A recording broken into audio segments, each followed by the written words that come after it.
시간 자리에서 일어나셔서 하나님의 말씀 창세기 3장에 있는 말씀 같이 보시겠습니다. 창세기 3장 22절에서 24절까지 말씀을 우리 한 목소리로 같이 읽도록 하겠습니다. 주 하나님께서 이르시되 보라, 남자가 우리 중에 하나같이 되어 선악을 알게 되었도다.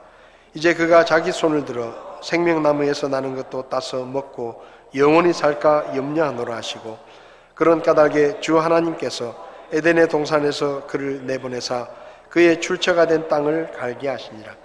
이같이 그분께서 그 남자를 쫓아내시고 에덴의 동산 동쪽에 그룹들과 사방으로 도는 불타는 칼을 두어 생명나무의 길을 지키게 하시니라. 아멘. 잠시 기도하겠습니다.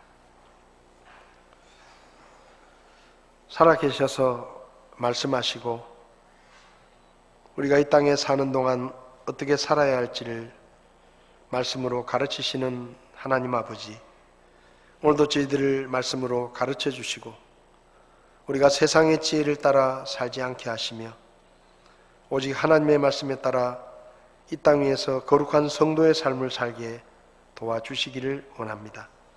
저희들은 약하고 부족하지만 주의 성령님께서 우리 안에 계셔서 우리에게 늘 말씀하시고 주의 말씀에 따라 살아갈 수 있도록 우리에게 믿음을 더해 주셔서 매일의 삶에 주님을 더 닮아갈 수 있도록 저희를 도와주시기를 원합니다. 부족한 종을 붙들어 주시고 주님이 친히 쓰셔서 오직 하나님의 말씀만 선포되게 도와주시옵소서. 예수님의 이름으로 기도했습니다. 아멘. 자리에 앉으시기 바랍니다. 저희가 올해 들어서 복음만이 소망입니다 라는 주제를 가지고 말씀을 주일 아침에 나누고 있습니다. 오늘 우리가 읽은 이 본문의 말씀은 그림으로 이야기하면 성경에 나오는 모든 사건들 가운데 가장 비극적인 그런 장면의 그림이라고 할 수 있습니다. 창세기 1장과 2장을 보면 하나님께서 사람을 만드실 때는 아주 특별하게 만드셨습니다.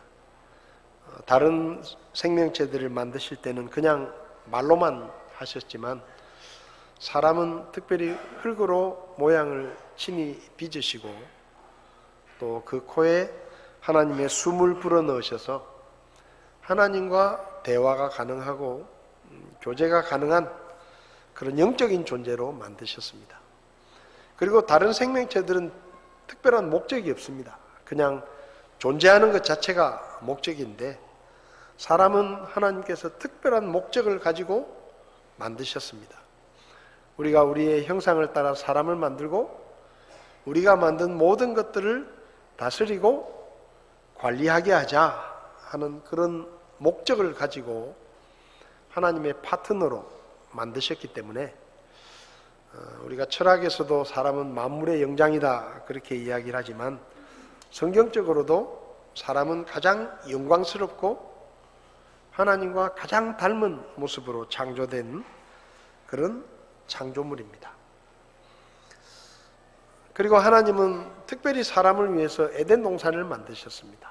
에덴 동산은 사람이 살기에 가장 좋은, 가장 적합한 말 그대로 낙원이라고 할 수 있는데 그 에덴 동산에서 사람들은 먹고 살기 위해서 일할 필요가 없었습니다. 왜냐하면 하나님께서 모든 먹을 것들을 미리 준비해 주셔서 일하지 않아도 그것들을 먹으면서 살 수 있었고, 사람은 하나님께서 맡기신 일만, 그것도 뭐 큰 일이 아니고 하나님께서 맡기신 일만 하면서 아주 평화롭고 행복하게 최상의 낙원에서 부족함이 없는 삶을 살았습니다.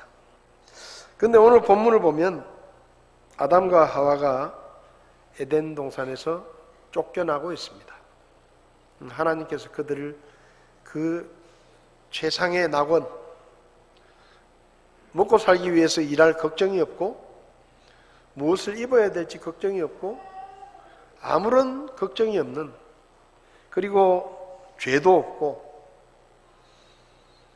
정말로 행복하게 살 수 있었던 그 행복의 장소에서 사람들을 쫓아내십니다. 그리고 아담과 하와는 그 에덴 동산에서 쫓겨나서 더 이상 생명나무의 열매를 먹지 못하게 되고 죽음에 이르는 그런 비극적인 존재가 되었습니다.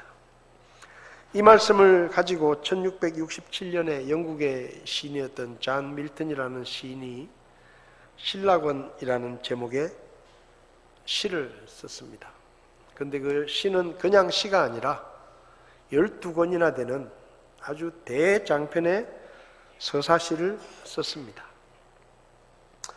그 신라권이라는 시에는 지옥도 나오고 천국도 나옵니다. 그리고 지상에서 일어났던 일들도 다루고 있는데 그 12권 중에 9권을 보면 아담과 하와가 죄를 짓고 에덴에서 쫓겨나는 그런 내용이 기록이 되어 있는데 이 신라권에 보면 마귀가 하와를 찾아가서 유혹을 합니다. 근데 그 마귀가 유혹을 할 때 하와에게 했던 말을 이 시인이 이제 상상을 해가지고 기록해 놓고 있는데 제가 한번 읽어볼게요. 우주의 여왕이시여, 하와를 이렇게 부릅니다. 우주의 여왕이시여, 당신을 겁주기 위해 이 나무의 열매를 먹으면 죽을 것이라고 경고한 말을 믿지 마십시오. 어떻게 그런 일이 당신에게 일어날 수 있겠습니까? 열매 하나 먹는다고 해서 당신이 죽는다고요?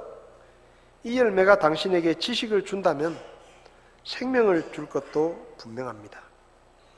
경고하신 분이 당신을 죽일 수 있다고요? 나를 보십시오. 나는 그분이 금지한 것을 만지기도 하고 먹기도 했지만 이렇게 멀쩡하게 살아있을 뿐만 아니라 나의 복수를 뛰어넘는 것을 시도함으로써 그분이 내게 운명으로 정해주신 것보다 더 완전한 생명을 얻게 된 것이 아닙니까? 나 같은 짐승에게 허락된 일이 어떻게 인간에게 허락되지 않겠습니까? 그러니까 지금 마귀의 말은 이런 말입니다. 하나님이 먹지 말라고 하신 저 선악과 열매를 내가 먹어봤다. 당신이 있기 전에 내가 먹어봤다. 근데 나는 죽지 않고 멀쩡하게 살아있다. 그러니 당신이 저걸 먹어도 죽지 않을 것이다 라고 이야기를 하는 것이죠. 그리고 계속해서 이런 내용이 나옵니다. 신들이 무엇이기에 인간은 신들과 똑같은 음식을 먹고서 신들이 되면 안 된다는 것입니까? 신들은 자신들이 모든 것보다 먼저 있었다고 주장하고 그런 주장을 근거로 해서 우리에게 모든 것이 그들로부터 나왔다는 것을 믿으라고 하지만 나는 그들의 그런 주장에 의문을 제기합니다. 그러니까 이런 말이에요. 하와가 만들어졌을 때 이미 에덴 동산은 있었고 모든 것들이 다 있었습니다. 그러니까 하와는 자기가 존재하기 전에 이야기를 전혀 몰라요. 모르니까 마귀가 지금 거짓말을 하는 거예요.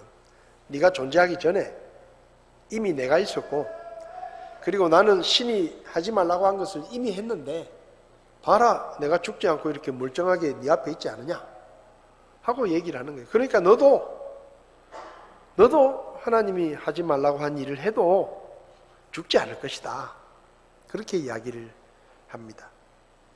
그 신라권을 보면 뱀이 하와에게 와서 말을 할 때 하와가 깜짝 놀랐대요.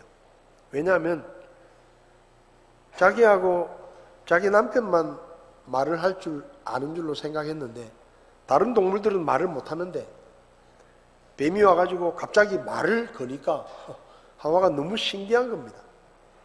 뱀이 말을 하는 게. 그래서 야, 너 어떻게 사람 말을 할 줄 아냐?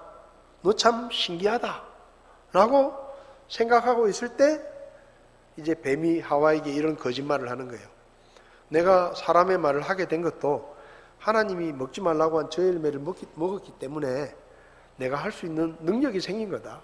그래서 너도 저걸 먹으면 지금보다 훨씬 더 나아진 그런 삶을 살 수 있다. 그렇게 얘기를 한 거죠. 하나님이 저걸 먹지 말라고 하신 이유는 너희가 저걸 먹으면 하나님처럼 똑똑해지니까 하나님이 그걸 막으시기 위해서 먹지 말라고 하신 것이지 죽기는 왜 죽냐? 라고 얘기를 하는 겁니다. 이 말을 듣고 하와가 그 열매를 먹습니다. 그리고 남편인 아담에게도 그 열매를 주어서 같이 먹습니다. 남자와 여자가 같이 죄를 지은 것이죠. 하나님 말씀을 어기는 죄를 짓는데 공범이 된 겁니다. 그 하나님이 먹지 말라고 한 열매를 먹은 결과는 정말로 참혹했습니다. 하나님처럼 똑똑해지고 지금보다 훨씬 더 나아질 줄 알았는데 죄의 결과는 정반대였습니다.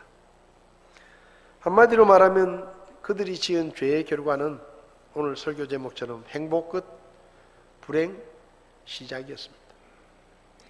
저걸 먹으면 좀 더 행복해질 것 같았는데, 조금 더 똑똑해질 것 같았는데, 지금보다 좀 더 나아질 것 같았는데 막상 그 열매를 먹고 나니까 행복 끝 불행 시작인 고통의 인생이 시작된 것이죠. 그래서 저는 오늘 이 죄를 지음으로 아담과 하와가 무엇을 잃었고 무엇을 얻었는지를 좀 살펴보려고 합니다. 먼저 여자는 죄를 지었기 때문에 이 선악을 알게 하는 열매를 먹었기 때문에 해산의 즐거움과 기쁨을 잃었고 고통을 얻었습니다. 창세기 3장 16절을 보면 하나님께서 죄를 지은 마귀와 여자와 남자를 불러놓고 벌을 주시는데 3장 16절을 보면 여자에게 이르시되 내가 내 고통과 수태를 크게 늘리리니 내가 고통 중에 자식을 낳을 것이요 또 너의 열망이 내 남편에게 있겠고 그가 너를 다스릴 것이니라 하시고 하나님께서 말씀하셨습니다.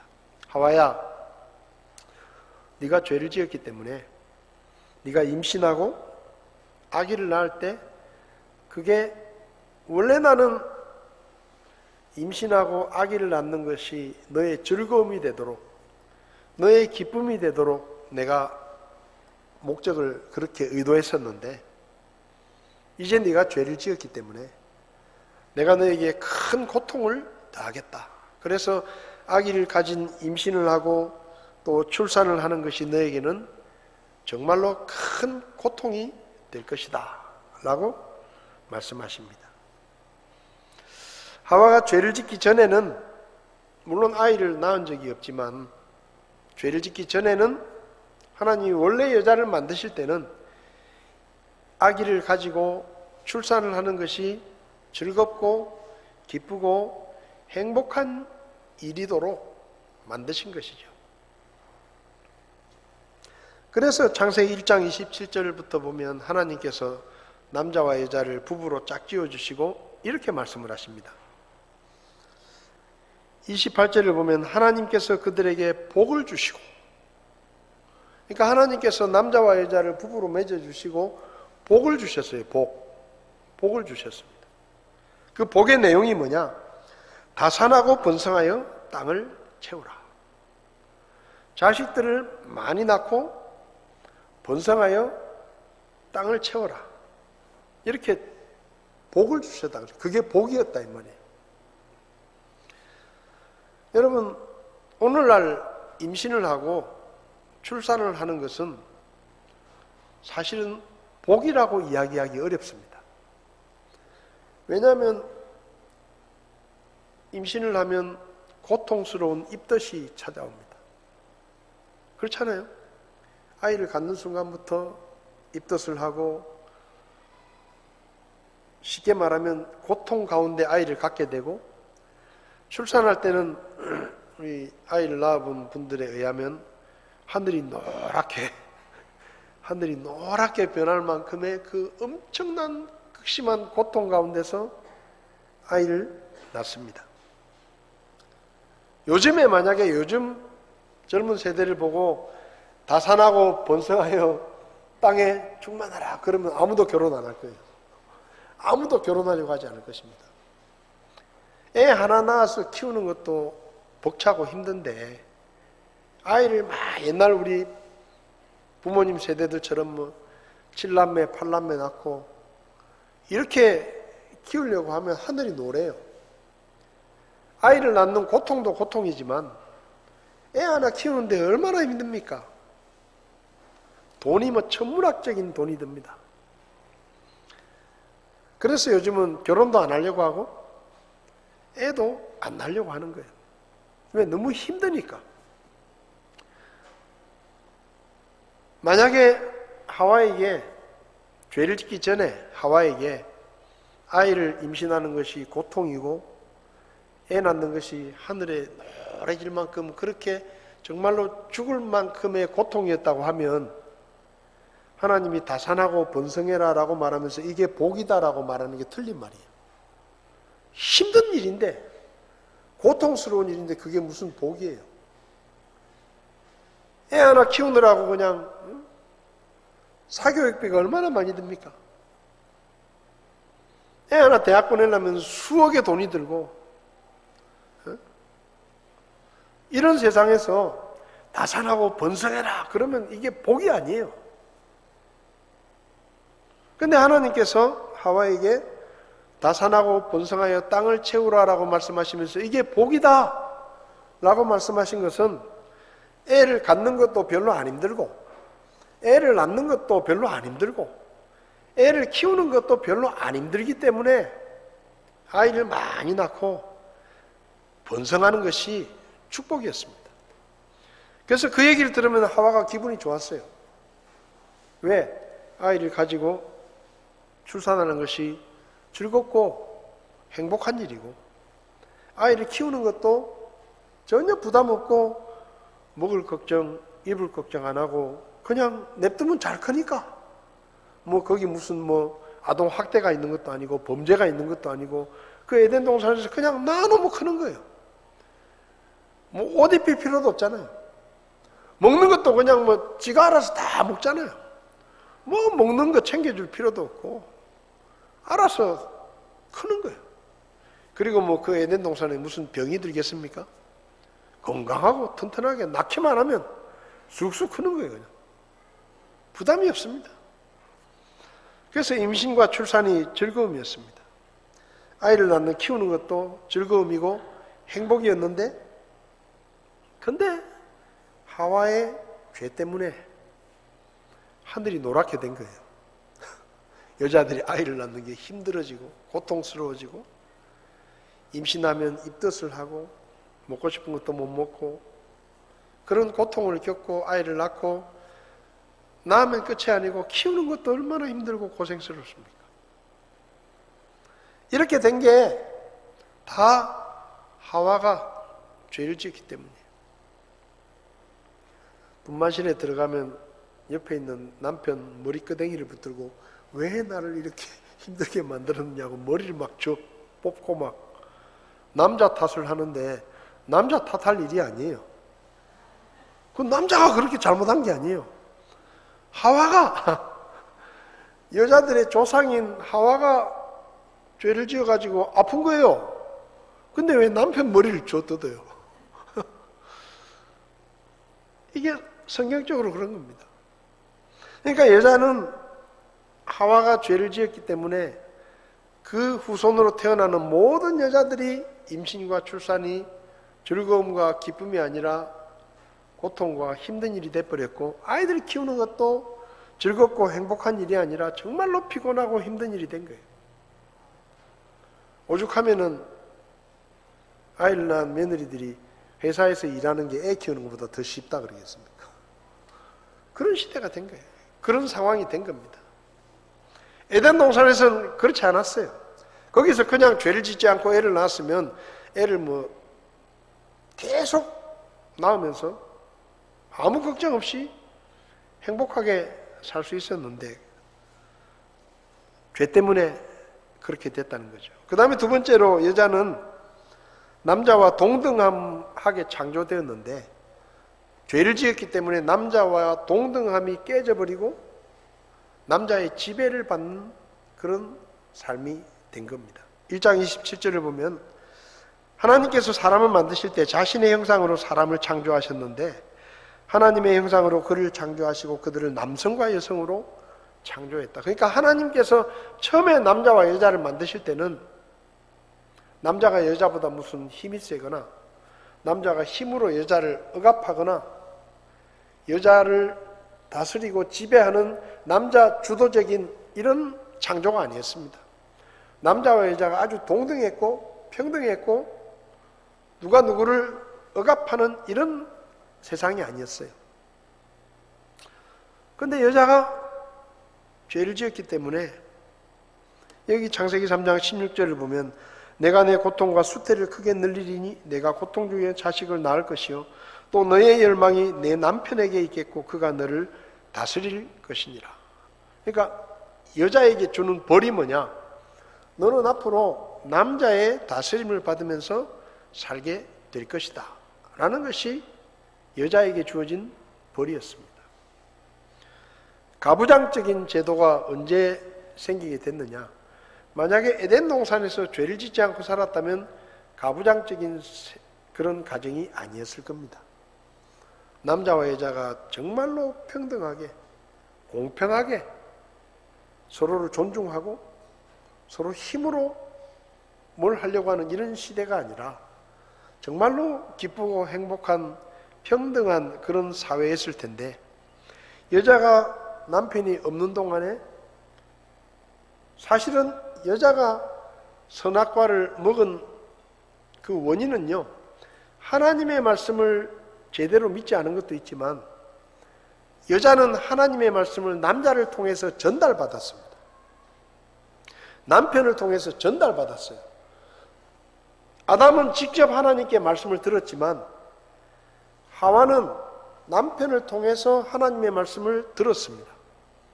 그러니까 여자가 선악과를 먹었다는 그 행동은 크게 보면 하나님의 말씀을 어긴 것이지만 두 번째는 남편의 말을 무시한 거예요.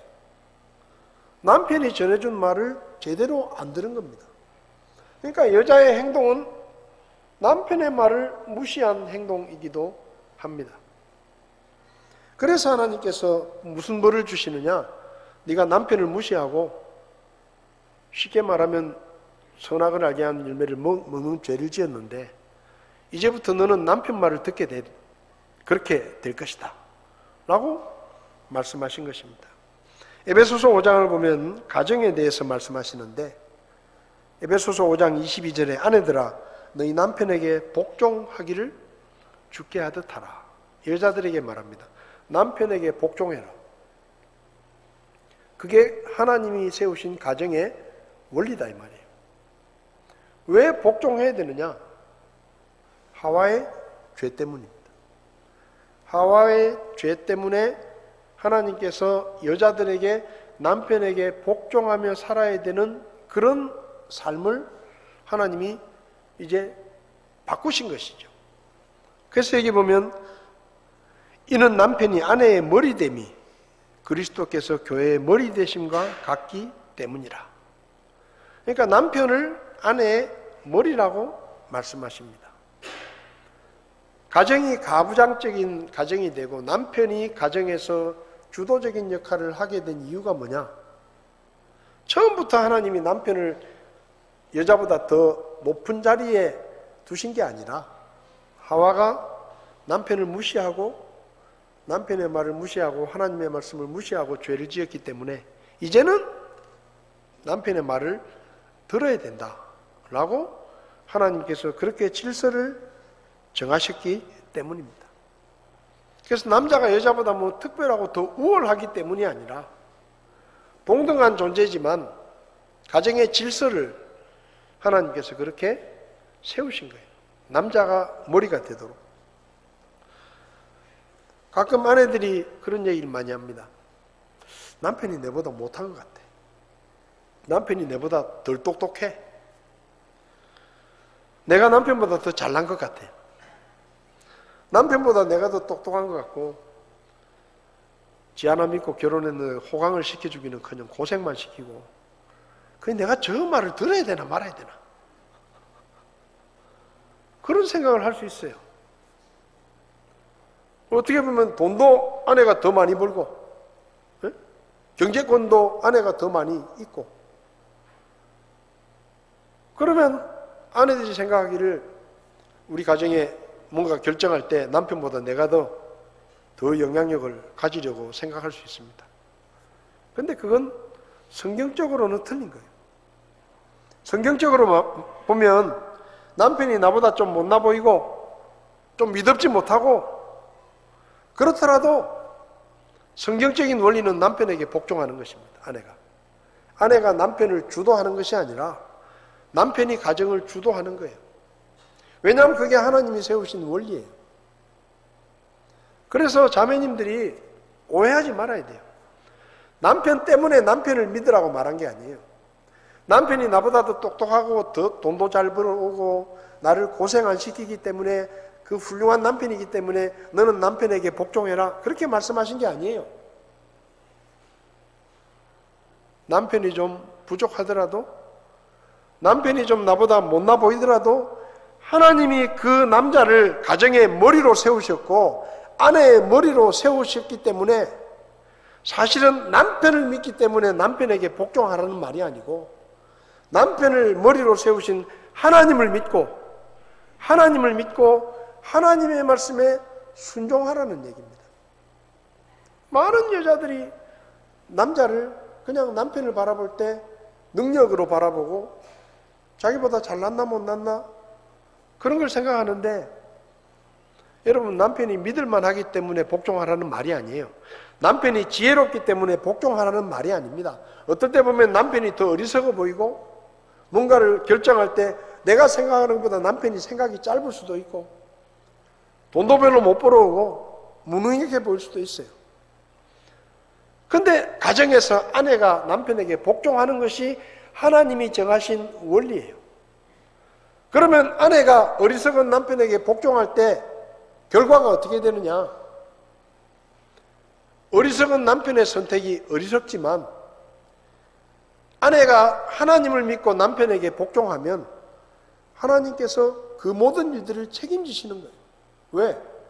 하나님이 남자를 머리로 세우셨으니까. 그러니까 아내들은 남편을 머리로 세우신 하나님을 믿고 남편에게 복종해야 돼요.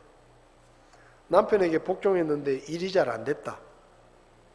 남편이 하도 나는 이 아파트를 사자 그랬는데 남편이 하도 그 아파트를 사자 그래가지고 샀는데 집값이 떨어져가지고 손해를 많이 봤다. 그러면 나는 저거 사자 그랬는데 당신이 이걸 사자 그래가지고 집값이 떨어져가지고 손해가 이만저만이 아니다. 그렇게 남편한테 따지지 말란 얘기예요. 대신에 하나님한테 따지세요. 하나님, 내가 그래도 하나님이 내 남편을 머리로 세워주셨다 그래가지고 내가 남편은 믿음지 않은데 남편은 내가 따르고 싶지 않은데 하나님이 그렇게 정해놓은 질서이기 때문에 내가 하나님의 말씀에 순종해서 남편에게 복종을 했는데 이게 뭡니까 이게? 그거 하나님한테 따지란 얘기예요. 왜? 그게 하나님이 정해놓으신 여자에 대한 벌이에요. 그러니까 하와가 죄를 안 지었으면 우리 여자분들이 참 행복했을 거예요. 애도 쑥쑥 낳고 하나도 안 아프고 산부인과도 필요 없어 다 집에서 애 낳고 7, 8명 낳아도 하나도 안 힘들고 키우는 것도 행복하고 즐겁고 속색이는 자식 없고 돈 들어갈 걱정 안 해도 되고 뭘 먹일까 걱정 안 해도 되고 뭐 명품 신발 뭐 메이크업 옷 안 사줘도 돼요. 에덴 동산에서 아무것도 필요 없어. 그냥 낳기만 하면 그냥 알아서 크는 거예요. 알아서 크는 거예요. 싸울 일도 없고 왜? 죄가 없으니까. 세상 행복했을 텐데 하와가 죄를 지어가지고 그러니까 우리 여성분들은 사는 게 고달프면 하와를 탓하세요. 애꿎은 남편 탓하지 말고 하와를 탓했어요. 아, 하와 때문에 내 인생이 이렇게 됐다. 하와 때문에 애 낳는 게 이렇게 힘들고, 하와 때문에 애 키우는 게 이렇게 힘들게 됐다. 그렇게 생각해야 돼요. 남자 얘기해 보겠습니다. 남자는 그럼 어떻게 됐냐? 남자는 죄를 지음으로 먹고 살 걱정하지 않는 행복을 잃었고, 죽을 때까지 먹고 살 걱정을 하면서 땀 흘리며 일을 해야 먹고 살게 됐습니다. 여러분, 하나님이 사람을 만드실 때 처음 계획은 뭐냐? 먹고 살기 위해서 일할 필요가 없어요. 왜? 먹고 사는 것은 하나님이 다 책임지십니다. 먹을 거 다 하나님이 책임지셔요. 다 만들어 놓으셨어요. 뭘 먹을까 걱정할 필요 없습니다. 옷을 안 입고 사니까 뭘 입을까 걱정할 필요 없어요. 옆집 아줌마는 명품백 들고 다니는데 내 아내가 명품백 사달라 해가지고 마음이 힘들고, 그럴 필요가 없어요. 왜? 아무것도 안 입고 다니니까. 그냥 아무 걱정 없이. 그래서 에덴 동산에서 사람은 뭘 했느냐? 먹고 살기 위해서 일할 필요가 없었기 때문에 하나님이 맡기신 일만 하면 됐어요. 하나님이 맡기신 일만. 그것도 힘들지도 않아. 그렇게 땀 흘리면서 고통스럽게 일하지 않아도 돼요. 먹고 사는 걱정은 아무것도 없으니까 그냥 마실 삼아서 한번 한 바퀴 돌고, 한번 사자 한번 만져주고, 호랑이 한번 만져주고, 그러고 돌아오면 되는 거예요. 그게 다예요. 직장에 나가 일할 필요도 없습니다. 땅을 파면서 농사질 필요도 없어요. 하나님이 다 준비해 놓으셨어요. 창세기 1장 29절에 그랬잖아요. 하나님께서 이르시되 보라, 내가 온 지면 위에 있는 씨 있는 모든 채소와 속에 심 있는 나무의 열매를 가진 모든 나무를 너희에게 주었다. 그것이 너희에게 먹을 것이 되리라. 여러분, 에덴 동산에서는 채식을 했습니다. 채소를 먹고 과일을 먹었어요. 거기서는 육식을 하지 않았어요. 왜냐하면 노아의 홍수 이전까지 사람은 육식을 할 필요가 없었어요. 왜? 지구 위에 물이 뒤덮고 있었기 때문에 기후가 너무 좋아서 사람에게 특별히 그런 지방질이 필요하지 않았어요. 근데 노아의 홍수 때문에 그 하늘 위에 있던 물이 다 쏟아져 내려버리고, 그리고 자외선이 그대로 비치게 되고 지구가 기울어져 가지고 계절이 생기게 되면서 그 계절이 혹독해졌죠. 에덴 동산에서 겨울은 춥지 않았습니다. 왜? 똑같았으니까. 근데 홍수 이후에 계절이 추워지고, 그래서 사람에게 지방질이 필요하게 돼서 하나님께서 육식을 허락하신 거예요. 에덴 동산에서는 채소만 먹고 과일만 먹었습니다. 근데 그 채소와 과일을 사람이 농사를 지어가지고 씨를 뿌리고 거둔 게 아니고 하나님이 그냥 다 만들어 놓으셨어요. 마음대로 먹어라. 먹고 살 걱정이 없었습니다. 먹고 살기 위해서 일할 필요가 없었어요. 근데 죄를 짓고 난 다음에 뭐가 바뀌었느냐? 에덴 동산에서는 하나님이 모든 것을 다 채워주셨기 때문에 먹고 살기 위해서 일을 할 필요가 없었는데, 에덴 동산에서 쫓겨나면서부터 먹고 살기 위해서 일을 해야 되는 그런 상황이 된 거예요. 땀을 흘리며 일을 해야. 그리고 여기 말씀하시죠. 창세기 3장 17절부터 보면 그 나무에서 나는 것을 먹었은즉 땅은 너로 인하여 저주를 받았다. 땅이 왜 이렇게 척박한 땅이 됐느냐? 죄를 지어가지고 아담의 죄 때문에 하나님이 만드신 에덴 동산 밖의 세상이 저주를 받은 겁니다. 그래서 땅이 딱딱해야 되고, 그걸 사람이 경작을 해야 되고, 씨를 뿌리고 물을 주고 그렇게 수고해야 먹을 것을 얻게 된 거예요. 네가 평생토록 고통 중에 땅의 소산을 먹으리라. 또한 땅이 내게 가시덤불과 엉겅퀴를 내리라. 여러분, 에덴 동산 밖의 세상은 땅을 일구어 가지고 씨를 뿌려 놓으면 그냥 잘 자라는 땅이 아니에요. 끊임없이 잡초가 돋아 나와 가지고 농사를 방해하고 그걸 또 다 솎아내야 되고 그렇게 고생을 해야 먹을 걸 거두는 그런 세상이었습니다. 땅으로 내가 돌아갈 때까지 내 얼굴에 땀을 흘려야 빵을 먹으리니 이렇게 된 겁니다. 네가 죽을 고생을 해야 죽을 때까지 땀을 흘리면서 일을 해야 겨우 먹게 될 것이다. 그렇게 말씀하신 거예요. 그러니까 아담이 땅을 파고 씨를 뿌리고 땀을 흘리면서 농사를 지어야 먹을 곡식을 얻게 된 것은 하나님이 의도하신 창조가 아니에요. 사람이 죄를 지었기 때문에. 그래서 어떻게 됐느냐? 사람들이 전부 먹고 살기 위해서 일하는데 바쁘다 보니까 하나님의 뜻을 이루는 일에 별 관심이 없게 되고 그 하나님의 뜻을 이루는 일을 할 수 없게 된 거예요. 왜? 에덴 동산에서는 먹고 살 걱정 안 하니까 그냥 하나님이 맡기신 일만 하면 돼. 살살. 별로 힘들지도 않아. 근데 에덴 동산 밖에 나가니까 내 입에 뭘 먹으려면 일을 해야 되는 거예요. 땀을 흘려야 되고 수고해야 되고. 그러니까 그게 쉬운 일이 아니에요. 그러니까 그 일을 하다 보니까 거기 매달려 살다 보니까 사람들이 서서히 하나님을 잊어버리는 거예요.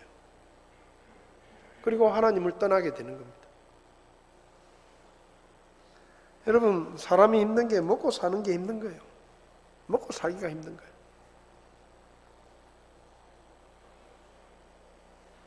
지금 우리가 세상에서 먹고 사는 게 힘들어진 이유가 뭐냐? 아담 때문이에요. 아담이 죄를 지어가지고. 아담이 죄를 지어서 그의 후손으로 태어나는 모든 남자들이 죽을 때까지 먹고 살 걱정을 해야 되고 땀을 흘리면서 일을 해야 되고 그런 세상이 된 겁니다. 그런 세상이. 여러분, 죄를 안 지었으면 먹고 살 걱정 안 해도 됐을 거예요. 그냥 행복하게 에덴 동산에서 하나님이 주신 것들을 먹고 마시고 하면서 즐겁게 그렇게 행복하게 살 수 있었을 텐데 그 에덴 동산 밖으로 죄 때문에 쫓겨나가지고 그래서 이 성경 구절을 가지고 실낙원이라는 시를 쓴 거예요. 낙원을 상실했다. 죄를 짓고 쫓겨남으로 그 에덴 동산에서 누리며 살 수 있었던 모든 하나님의 축복과 하나님이 주신 모든 행복을 다 잃어버린 거예요. 그리고 고달프고 피곤한 인생이 된 겁니다. 그리고 마지막으로 사람들이 죄를 짓고 살게 됐는데 계속 에덴 동산에 사는 거예요. 죄를 지었는데도. 그래서 하나님이 에덴 동산에서는 생명나무가 있었는데 그 생명나무 열매를 먹으면 안 죽는 거예요. 그래서 하나님이 저 죄를 지은 인간들이 에덴 동산에 계속 살게 두면 생명나무 열매를 먹으면서 안 죽게 되니까 쫓아내야 되겠다. 그래서 아담과 하와를 에덴에서 쫓아내십니다. 생명나무는 에덴 동산 안에만 있어요. 밖에 나오면 없어요. 그래서 그때부터 사람들은 늙어지게 되고 그리고 때가 되면 죽음에 이르는 존재가 된 겁니다. 영생을 잃었습니다. 영원히 살 수 있었는데 하나님의 계획은 영원히 사는 것이었는데 그래서 하나님과 교제하며 영원히 행복하게 사는 것이었는데 죄를 짓고 생명나무가 있는 에덴에서 쫓겨나니까 죽음에 이르게 된 거예요. 여기 보면 그랬잖아요. 22절에 보라 남자가 우리 중에 하나같이 되어 선악을 알게 됐다. 자기 손을 들어 생명나무에 나는 것도 먹고 영원히 살까 염려하노라. 그러니 쫓아내야 되겠다. 그래서 24절에 쫓겨나는 거예요. 남자와 여자가. 하나님은 사람을 영원히 살게 만드셨습니다. 근데 사람이 죄를 지어서 그 영원한 생명을 잃어버린 거예요. 그리고 그때부터 말 그대로 생로병사, 늙고 병들고 때가 되면 죽게 되는 이 죽음의 인생이 시작된 겁니다. 그게 끝이 아니에요. 죽고 나서도 죄에 대한 심판을 받게 되고 영원한 형벌을 받으면서 하나님과 영원히 단절돼 버리는 그런 절망적인 운명이 사람들에게 주어지게 된 겁니다. 죄 때문에 사람들은 너무 많은 것을 잃었습니다. 하나님이 주신 축복과 기쁨과 즐거움, 그리고 먹고 살 걱정하지 않는 그 행복, 그 모든 행복을 에덴에서 쫓겨남으로 다 잃었어요. 그리고 죽음에 이르고 영원한 형벌을 받는, 지옥에 갈 수밖에 없는 그런 존재가 된 것입니다. 다행히 하나님께서 그 사람에게, 여러분 어떤 분들이 물어요. 하나님께서 왜 마귀는 구원하지 않으시고 사람에게는 구원의 기회를 주십니까? 이유는 한 가지예요. 마귀는 아무도 유혹하지 않았는데 자기 스스로 범죄했어요. 아무도 유혹하지 않았는데. 근데 사람은 유혹을 받아가지고 범죄를 했어요. 마귀의 유혹이 없었다면 사람은 죄를 짓지 않았을 겁니다. 근데 마귀의 유혹에 의해서 죄를 지었기 때문에 하나님께서 한 번 더 기회를 주시는 거예요. 구원의 기회를 주시는 겁니다. 그래서 악한 천사는 구원하지 않아요. 영원히 멸망이에요. 근데 사람에게는 그래, 네가 마귀의 꼬드김에 빠져가지고 마귀의 유혹에 빠져서 네가 원래 그렇게 하고 싶진 않았지만 마귀의 유혹에 빠져서 그런 걸 내가 안다. 그러니까 너에게는 네가 죄를 지어서 잃어버린 그 행복을, 영원한 생명을 다시 찾을 수 있는 기회를 한번 주겠다. 그래서 기회를 주신 거예요. 그래서 예수님이 십자가에 못 박혀 돌아가시고 우리의 모든 죄를 용서하시고 우리에게 복음이라는 것을 주신 겁니다. 너는 죄인이지만 회개하고 불신앙을 버리고 예수님을 하나님의 구원자로 믿으면, 전에는 에덴 동산에서 나를 믿지 못해서 네가 죄를 지었는데 이제라도 그 나를 믿지 못했던 마음을 버리고 나를 믿으면 네가 잃어버렸던 모든 것들을 회복시켜 주겠다 하고 하나님이 우리에게 복음을 주신 것입니다. 그래서 저와 여러분들이 죄인이었지만 지난 시절 어느 날 불신앙을 버리고 하나님의 말씀을 믿고 예수님을 나의 구원자로 믿었을 때, 그때 하나님이 우리에게 구원이라는 선물을 주시고 우리가 에덴 동산에서 잃어버렸던 그 모든 것들을 우리에게 다시 회복하게 해주신 거예요. 그래서 우리에게 소망이 있는 게 뭡니까? 우리가 천국에 가서 영원히 주님과 함께 아무 걱정 없이, 먹고 살 걱정 없이 아담과 하와가 에덴에서 누렸던 그 놀라운 축복과 행복을 다시 누릴 수 있는 기회를 하나님이 우리에게 주신 것입니다. 그게 복음입니다. 여러분, 우리도 아담과 하와의 죄 때문에 영원히 멸망할 죄인이었지만 하나님이 다시 기회를 주셔서 우리가 예수님을 믿고 구원받아 하나님의 자녀가 되고 빼앗겼던 영원한 생명을 얻었고 하나님의 나라에 들어갈 소망을 갖게 되었다는 것이 얼마나 귀한 은혜인지를 기억하시고 하나님 앞에 감사하며 올 한 해 이 복음을 믿지 않는 사람들에게 전할 수 있는 그런 저와 여러분들이 되었으면 좋겠습니다. 기도하시겠습니다.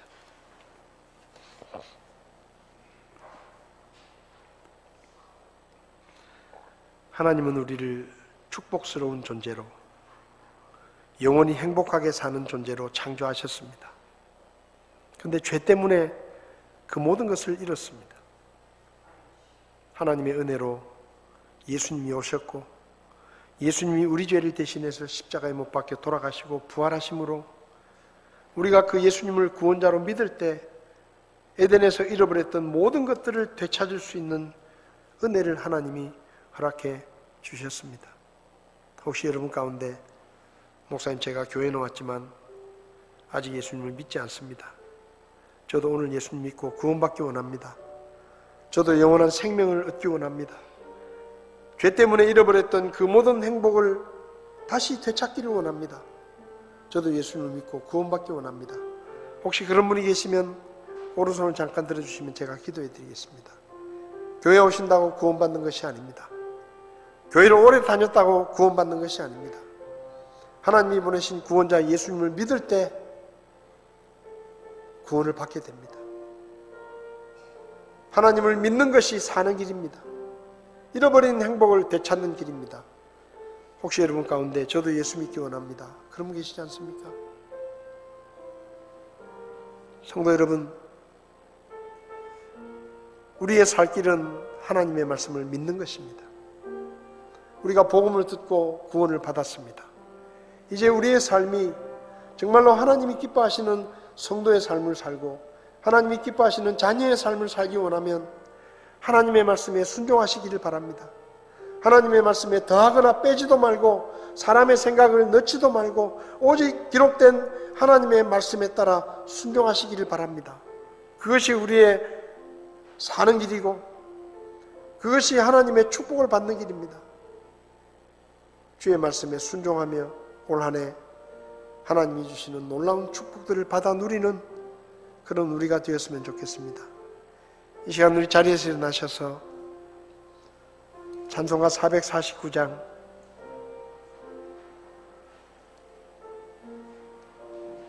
1절 가사를 생각하시면서 주님의 말씀에 순종하며 살겠습니다. 다시는 어리석게 하나님의 축복을 잃어버리지 않겠습니다. 주의 말씀을 믿고 순종함으로 하나님이 예비해 놓으신 축복을 받아 누리며 사는 제가 되게 해주십시오. 그렇게 기도하는 마음으로 우리 1절 찬송하시겠습니다.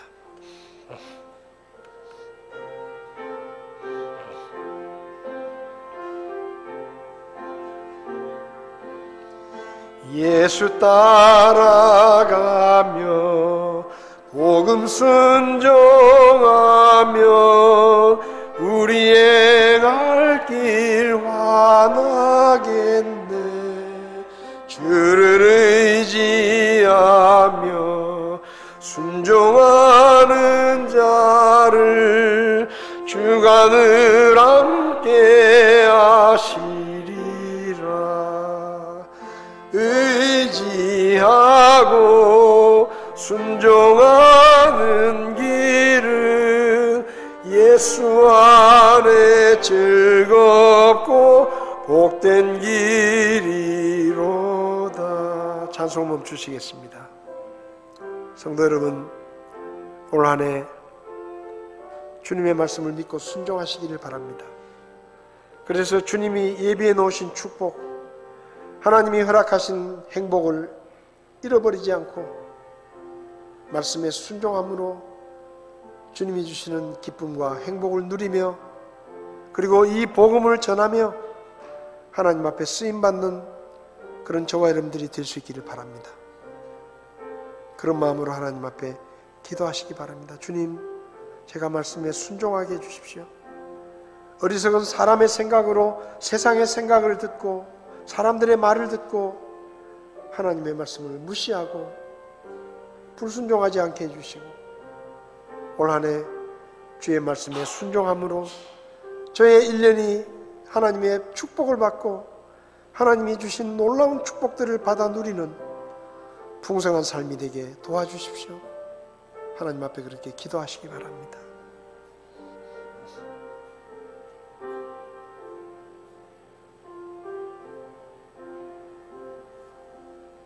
하나님 아버지, 우리 조상인 아담과 하와의 죄 때문에 그의 후손으로 태어나는 우리 모두가 죄인이 되었고 하나님이 허락하신 그 놀라운 축복과 행복과 영원한 생명을 다 잃어버렸는데 하나님이 우리를 불쌍히 여기시고 예수님을 통해 우리를 구원해 주시고 우리가 잃어버렸던 그 모든 것들을 회복시켜 주시고 하나님의 자녀로 삼아 주신 것을 감사합니다.